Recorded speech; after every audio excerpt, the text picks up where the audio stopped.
पुकार।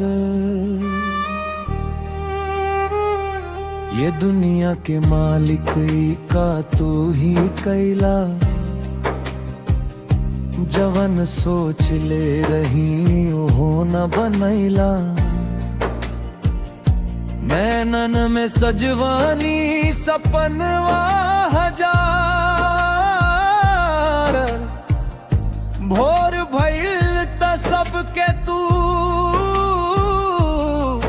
छीनु नैला।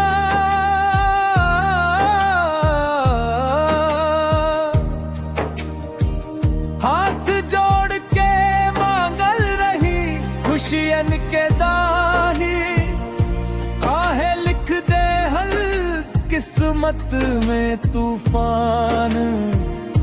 जेकरे सहारे जियत रही हर रोज, ओही आज बन गईल दिल के नुकसान। ए दुनिया के मालिक सुन ल रजिया हमार, टूटल बा दिलवा दे द सुकून एक बार। ए मालिक काहे लिख से किस्मत में हार। ए दुनिया के मालिक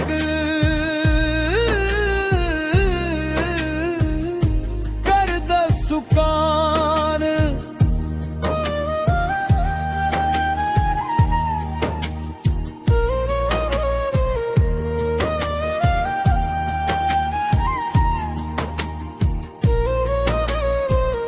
गांव के गली में गूंजे अब सन्नाटा, साथ छोड़ के चल गई मोर साथी सारा।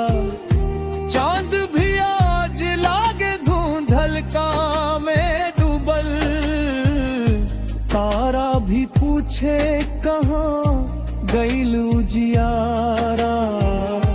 रात भर रोवत बादलवा अकेले, याद के चिंगारी जरे धीरे धीरे। जवन भरोसा रहे सब से पवित्र, वही भरोसा आज टूटल चीरे चीरे। ए दुनिया के मालिक सुन ल रजिया हमार,